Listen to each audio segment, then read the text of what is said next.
কিছু কথা বলার জন্য এলাম। তো যে কথাটা প্রথমে আমাদের বলতে হচ্ছে সেটা হচ্ছে যে আমাদের নিয়ে সরকার কি ভাবছে। মানে সবাই আমরা জানি যে 2017 সালের পর কিন্তু রাজ্যে একটাই প্রাথমিক টেট হয়েছে। 23-এর কথা এখন রাখলাম, তো সেটাই হচ্ছে কিন্তু 2022-এর প্রাথমিক টেট। তো এখনো পর্যন্ত একটা সামনে নির্বাচন আসতে চলেছে, এখনো পর্যন্ত আমাদের নিয়ে কিন্তু কোনো সদিচ্ছা কিন্তু আমরা সরকারের দেখতে পাচ্ছি না। জানি না, বিভিন্ন পোর্টাল থেকে বিভিন্নভাবে জানানো হচ্ছে হয়তো আমাদের ভ্যাকান্সি ক্রিয়েট ইতিমধ্যে নোটিশ আসবে, কিন্তু আমার কাছে যেটুকু খবর এরকম কোনো খবর নেই। তো এখন কি করণীয়? বাড়িতে বসে থাকবো? আজকে বাড়িতে বসে থাকলে তো 22 স্টেট বলে যে একটা বঞ্চিত চাকরি প্রার্থীরা ছিল সেটা তো জানতেই পারতো না।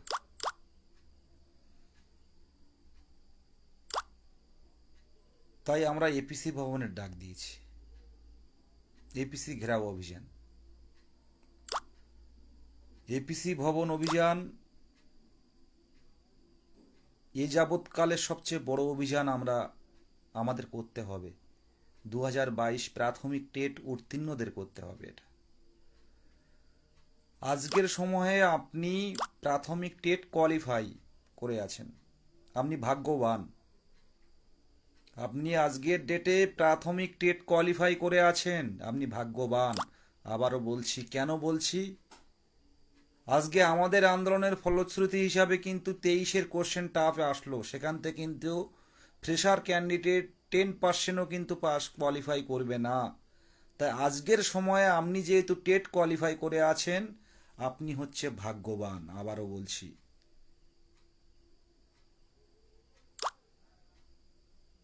আমাদের ওয়ালিউল ভাই মুর্শিদাবাদের বলছিলেন বীরভূমের মিটিংয়ে, তো সেই কথা আমি বলছি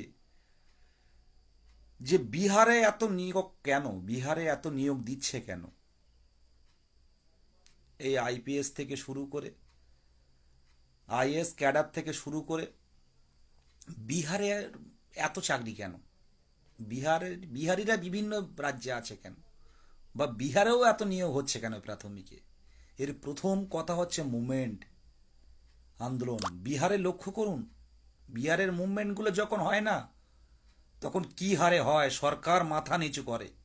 বিহারের আন্দোলন এমন হয়, সরকার মাথা নিচু করে। অনেক বিপ্লবী আছে। আমাদের বাংলার কথা বলি, একসময় বাংলাও কিন্তু পথ দেখিয়েছিল মহারাষ্ট্রকে, বাংলাই কিন্তু পথ দেখিয়েছিল বিহারকে। স্বাধীনতা সংগ্রামে বাংলায় কিন্তু পথ দেখিয়েছিল। বীর বিপ্লবীর রক্তে কিন্তু এই স্বাধীনতা এসেছিল। আজকে আমরা স্বাধীন, তবুও যেন মনে হচ্ছে আমরা পরাধীন। কারণ একটা প্রজন্ম নষ্ট হয়ে যাচ্ছে, একটা না কয়েকটা প্রজন্ম নষ্ট হয়ে যাচ্ছে। আজকে আমাদের মাননীয় মুখ্যমন্ত্রীর কথা ভাবুন। উনি আন্দোলনের মাধ্যমে, উনি মুভমেন্টের মাধ্যমে কিন্তু আজকে রাজ্যে মুখ্যমন্ত্রী।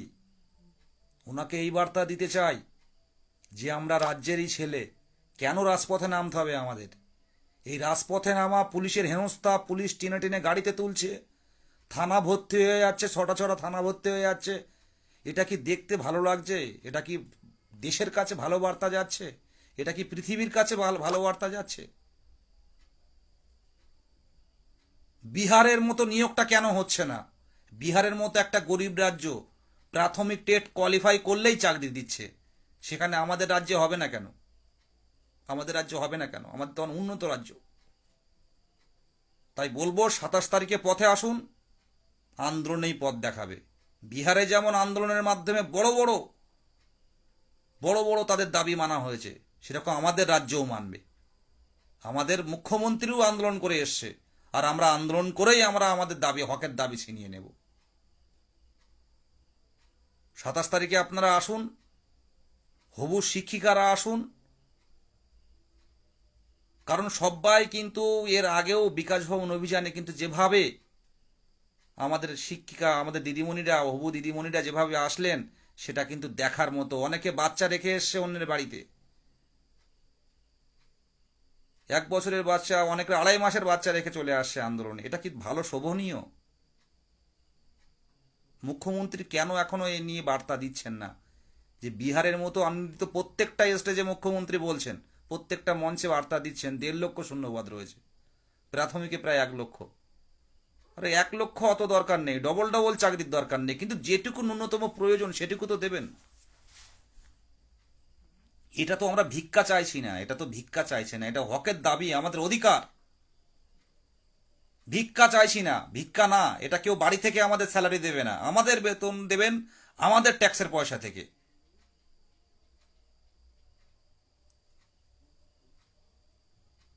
তাই বলবো 27 তারিখে পথে আসুন, আন্দোলনেই পথ দেখাবে। কারণ আমরা বিভিন্ন বারে বারে বিভিন্ন যে মানে আধিকারিকদের কাছে গিয়ে বলেছি, বারে বারে আমাদের দাবিগুলো তুলে ধরেছি, কিন্তু কোনো সদুত্তর কিন্তু আমরা পাইনি। জানাচ্ছি, মুখ্যমন্ত্রীর কাছে পাঠাচ্ছি, এই পর্যন্তই। পরে আপনাকে জানিয়ে দেওয়া হবে, পরে ফোন করে নেওয়া হবে। কিন্তু কেন এইভাবে আমাদের নিয়ে ছেলে খেলাটা কেন হবে? আমরা তো ন্যায্য দাবিদার, আমরা তো যোগ্য। তাই বলবো 27 তারিখে যে যেখানে থাকুন, 27 তারিখে শিয়ালদায় চলে আসবেন।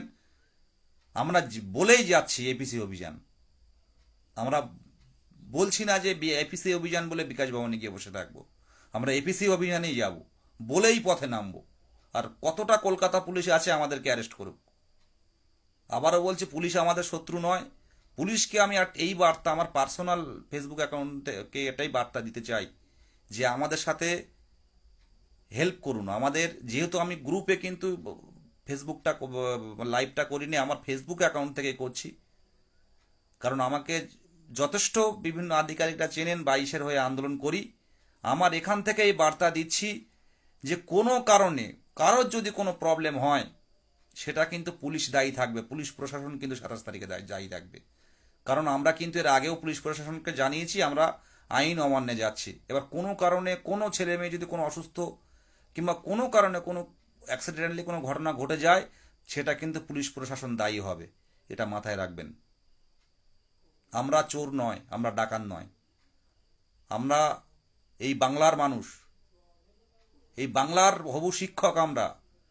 আমরাই পরবর্তীকালে আমরাই শিশুদের শিক্ষা দেব। আর সেই শিশু পরবর্তীকালে কোনো আইপিএস আইএএস অফিসার হবে, সেই শিশুই রাজনীতিবিদ হবে, তারাই দেশ চালাবে। সুতরাং তারাই দীর্ঘদিন বঞ্চিত। শিশু শিখবে কি? শিখবে কি একটা শিক্ষার্থী শিখবে কি? তার সেখানেই তো ঘাটতি চলে আসছে। ছোটবেলায় যে মনোবিজ্ঞানসম্মত শিক্ষা, সেখান থেকে তো ঘাটতি চলে আসছে। কেন ভাবছেন না? কেন জাপানে গিয়ে, কেন চীনে গিয়ে, কেন রাশিয়া গিয়ে সেখানে সংস্থান আছে, প্রত্যেকটা কর্মসংস্থান আছে। যার যেদিকে ক্ষমতা, যার যেদিকে কোয়ালিটি, যার সেদিকেই পাঠানো হচ্ছে। সেইখান থেকে কিন্তু আমাদের দেশে দেখতে পাচ্ছি শুধু রাজনীতি। এ ওকে বলছে সারাদিনের কথা, এ ওকে বলছে, ও একে বলছে, এ ওকে বলছে, ও একে বলছে। আর মাঝখানে যারা আমরা সমাজ গড়ার কারিগর, তারা রাস্তায় পড়ে থাকছি। কেউ তো বাড়ি থেকে এনে টাকা দেবে না, আমাদেরকে স্যালারি দেবে না। আমাদের ন্যায্য অধিকার, এটা অধিকার ছিনিয়ে নেওয়া হচ্ছে।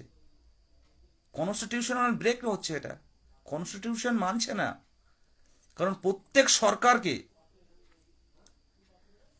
সরকারকে তার নাগরিককে কর্মসংস্থান দেওয়ার রাইট কিন্তু আছে। সেখানে কি সংস্থান দেওয়া হচ্ছে? আমরা কি তামিলনাড়ু গিয়ে নেটের কাজ করব, সেলাই কাজ করব পরিযায়ী শ্রমিক হিসেবে? যাচ্ছে তো অনেকে টেট পাস, অনেকে তো 2022-এ প্রাথমিক টেট পাস করে পরিযায়ী শ্রমিকে নিউ দিল্লি, তামিলনাড়ু, গুজরাটে কাজ করতে যাচ্ছে। এটা কি শোভনীয়? আজকে যারা আমরা লড়ছি, বিভিন্ন জেলার থেকে 23 জেলার থেকে যেমন ফোন আসে, যেমন কথা বলে, সত্যি চোখে জল আসার মতো। আমি মুখ্যমন্ত্রীকে বার্তা দিতে চাই, কিছু ভাবুন। বিহারে যেমন নিয়োগ দিয়েছে, দ্রুত একটা নোটিফিকেশন বের করুন, যাতে সবার নিয়োগের প্রসঙ্গটা আনুন, পাশে থাকবে। আর যদি কেউ মনে করে বেকারের ভোট প্রয়োজন নেই, এটা ভুল হবে। 22টা কিন্তু একটা ভীষণ আবেগী জিনিস। 14 সালে আমরা জানি 14 সালের কি পরিমাণ, কেমন পরীক্ষা হয়েছে, 17 সালেও জানি, আমি কোনো বিতর্কে যাচ্ছি না।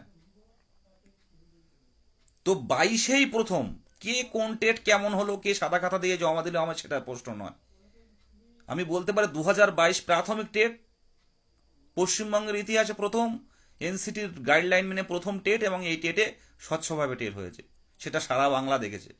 তার জন্য ধন্যবাদ আমি বারে বারে দিয়েছি গৌতম পাল মহাশয়কে, পর্ষদ সভাপতি, ধন্যবাদ দিয়েছি মাননীয় মুখ্যমন্ত্রীকে, এবং ধন্যবাদ দিয়েছি আমাদের শিক্ষামন্ত্রী মহাশয় ব্রাত্য বসু মহাশয়কে। তো এই জায়গায় দাঁড়িয়ে আমরা দীর্ঘদিন পথে নামছি, এটা তো মানতে হবে। আজ বাংলা কিন্তু আন্দোলনের পথ দেখিয়েছে, বাংলা, বিহার, মহারাষ্ট্র। আরে বাংলায় কিন্তু আজকে আমাদের বাংলার ছেলেরাই কিন্তু পথে নামছে, বাংলার তরুণরা পথে নামছে, বাংলার যুবকরা পথে নামছে। এরা ছিনিয়ে নিয়ে ছাড়বে। 27 তারিখে আসুন নিজের ন্যায্য অধিকার ছিনিয়ে নিতে, নিজের ন্যায্য অধিকার ছিনিয়ে নিতে 27 তারিখে আসুন। দিন দিন কিন্তু বঞ্চিত হয়ে যাচ্ছেন। আর যদি না আসেন, আমি বলে দিচ্ছি, বিধানসভা ভোটের আগে ছাড়া কিন্তু আর নোটিশ পাবেন না। 2 বছর অপেক্ষা করে থাকুন। কারণ যেভাবে সরকার চলছে, যেভাবে পর্ষদ চলছে, আমার তো মনে হয় 23-এর পরেও 24 স্টেট হয়ে যাবে, আপনার রিক্রুটমেন্ট হবে না। এমন হয়ে জায়গা তৈরি করে দেবে, সি টেট কি রিক্রুটমেন্ট করে, তাহলে মানে স্টেট টেট কেন রিক্রুটমেন্ট করবে? কিন্তু আপনি এটাও ভাবুন, বিগত দিনের ইতিহাস এটাও দেখুন, যে পশ্চিমবঙ্গের ইতিহাসে 2014 টেট একবার 42,000, একবার 16,500 পেল, 17রা সবাই বেরিয়ে গেল। তাহলে 22-এর ক্ষেত্রে তো এই টেটটা নেয়ার জন্যই তো বোঝা যাচ্ছে যে 22 কতটা বঞ্চিত করছে, এটা পরিকল্পনা করে করছে। আজকে যদি স্কুলের মুখ দেখতে চান, বাবা মার চোখের জল মুছতে চান, 27 তারিখে রাজপথে আসুন, জনজোয়ার তৈরি করুন, প্রতিরোধ গড়ে তুলুন, প্রতিরোধ গড়ে তুলুন। মুখ্যমন্ত্রীর আন্দোলনের মাধ্যমে এসেছিল,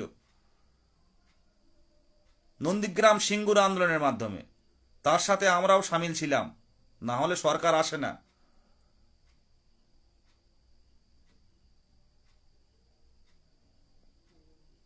দিনের পর দিন একটা শিক্ষিত সমাজকে, একটা সমাজ গড়ার কারিগরকে যদি রাস্তায় পড়ে থাকে, আমাদের তো আইনি জটিলতা নেই, তাহলে কেন? এটা আমি একটু বলবো, 27 তারিখে সবাই আসুন, আমি দীর্ঘায়িত করব না, রাত হয়েছে। আজ যেটা কথা বললো, ম্যাটটাকে আপনারা যারা এখনো পর্যন্ত সাহায্য করেননি, ম্যাটটাকে একটু সাহায্য করুন। কারণ ম্যাটটাকে চলে আসলে কিন্তু সবার নিয়োগের দাবিটা কিন্তু রাখতে পারবো না। ইতিমধ্যে আমার কাছে যেটুকু খবর আসে, 2014 সালে যারা টেট কোয়ালিফাই এখনো পর্যন্ত যারা করতে পারেনি, তারা কিন্তু এক মানে এক এক ক্যান্ডিডেট 3,000, 4,000, 5,000 এরকম কিন্তু ফান্ডিং দিচ্ছে। এবার এরা যদি এইরকম করে যদি 1,00,000 ছেলেরা ফান্ডিং দেয়, 5,000, 7,000 টাকা করে, কি 50,000 ছেলেরা যদি ফান্ডিং দেয়, তাহলে কত টাকা ফান্ডিং হচ্ছে এবং কত বড় উকিল তারা দাঁড় করাবে। তাহলে কিন্তু ম্যাট এসে যাবে আমাদের মধ্যে। আর ম্যাট আসা মানে কয়েক লক্ষ টেট কোয়ালিফাই পাস করবে, যাদের কোনো খাতা নেই, কোনো কিছু নেই, নামেই বলে যাবে টেট পাস, এবং টেট সার্টিফিকেট প্রদান করে দেবে। কারণ পর্ষদ তাকিয়ে আছে আইন যখন যা বলবে সেই মোতাবেক কাজ করতে। আর একটুকু বলছি, ডিএলএড পূর্ণ প্রশিক্ষিত টেট কোয়ালিফাইড, আপনারা ভাগ্যবান। আর আপনারা একটু লক্ষ্য রাখবেন, আমি আমার আজকেও অনেকেই জানালো যে যারা বিএড নিয়ে পাশ করেছে তারা নাকি, এটা আমার শোনা কথা, কতটা বাস্তবে মিল আছে আমি বলছি না, বাইরের স্টেট থেকে নাকি শুনলাম বিএড সার্টিফিকেট আনছে, ঝাড়খণ্ড টান্ড এইসব জাতীয় স্টেট থেকে। এটা লক্ষ্য রাখবেন, যদি কোনো ইনফরমেশন পান আমার কাছে দেবেন, চটজলদি আইনি পদক্ষেপ নেব। আর পর্ষদকে এটাও আমি হুঁশিয়ারি দিচ্ছি একটা কথা বলে, আমি হবু শিক্ষক, ভাবি শিক্ষক, এমন কোনো আচরণ করব না যে এডিট অপশন, কিন্তু আপনি প্রথমেই বলেছিলেন এডিট অপশন আমি দেব না। এডিট অপশন দিলে কিন্তু বিগত দিনে যারা টেট কোয়ালিফাই করেছে অনেকে কিন্তু এডিট অপশনের পায়নি বলে কিন্তু অনেকে চাকরি পায়নি 2017 সালে, এডিট অপশন পায়নি বলে। অনেকে ভুল করে ওবিসি করে ফেলেছে, তারা এসসি, অনেকে জেনারেল করে ফেলেছে, তারা ওবিসি কার্ড আছে অলরেডি, তারাও তো এডিট অপশন পাওয়ার যোগ্য। সুতরাং সব কিন্তু আইনি জটিলতায় চলে আসবে। তাই বলবো এডিট অপশন দেবেন না। যারা ডিএলএড পূর্ণ প্রশিক্ষিত বা পার্সোয়িং দিয়ে যারা টেট কোয়ালিফাই হয়েছে তারা যোগ্য, তারা ইন্টারভিউ যাবে। এই বলে আমি শেষ করছি। সাথে পরবর্তীকালে একটাই কথা বলে দিচ্ছি, যে ম্যাটটাকে সাহায্য করুন, আপনি করুন, আপনার বাড়ির পাশে যে আছে তাকে করুন। একটা টেট পাস আমাদের সাথে যুক্ত হওয়া মানে আমাদেরকে ক্ষতি করা। একটা টেট পাস, প্রাথমিক টেট কোয়ালিফাই, কোর্টের অর্ডার নিয়ে যুক্ত হওয়া মানে আমাদের প্রতিদ্বন্দ্বিতা বেড়ে যাওয়া। তাই যাতে কোনো টেট পাস আমাদের মধ্যে কোনোভাবে না আসতে পারে, তার জন্য আমরা চেষ্টা করছি। ম্যাটটাকে আটকান। এই বলে আমার সংক্ষিপ্ত কথা শেষ করছি। পজিটিভ থাকুন, এইটুকু বলছি। আন্দোলন করে আমরা ছিনিয়ে আনবো আমাদের হকের দাবি। আজকে বাঁকুড়া মিটিং হলো, খুব ভালো রেসপন্স বাঁকুড়া জেলা। আজকে 2 চব্বিশ পরগনা, হাওড়া মিটিং হলো, খুব ভালো রেসপন্স আছে। আজকে বীরভূম জেলায় মিটিং হলো, খুব ভালো রেসপন্স আছে। 27 তারিখে সল্টলেক ব্লক হবে। 27 তারিখে ন্যায্য দাবিতে, হকের দাবিতে, অধিকার ছিনিয়ে নিতে আসুন, মানসিক প্রস্তুতি নিন। এই বলে আমার সংক্ষিপ্ত কথা শেষ করছি। আপডেট আসবে, খুব তাড়াতাড়ি আপডেট আসবে। এখনও অফিসিয়ালিভাবে হয়তো আসেনি। আশা করছি আমাদের পর্ষদ সভাপতি গৌতম পাল মহাশয়ের কথা অনুযায়ী যে কেউ বসে থাকবে না। কিন্তু এই কথাটা আমি লিখিত আকারে দেখতে চাই। আমরা লিখিত আকারে দেখতে চাই। অন্তত আমাদের ভ্যাকান্সি অ্যালটমেন্টটা বিকাশ ভবন থেকে দেয়া হোক। দিয়ে 1 মাস বসিয়ে রাখুন, কিচ্ছু বলবো না। আমাদের অনলাইন ফর্ম ফিল আপ করে 1 মাস বসিয়ে রাখুন, কিচ্ছু বলবো না। কিন্তু আমাদের কিন্তু দিতে হবে। আমরা কিন্তু নামবো। এই বাংলায় পথ দেখাবে। এই তরুণের দল, এই হবু শিক্ষকরাই কিন্তু সমাজ গড়ার কারিগর হিসেবে কিন্তু পথ দেখাবে। এই বলে শেষ করছি। শুভরাত্রি, সবাই ভালো থাকবেন। আমাদের অধিকার ছিনিয়ে নিতে 27 তারিখে পথে আসুন। শিয়ালদা।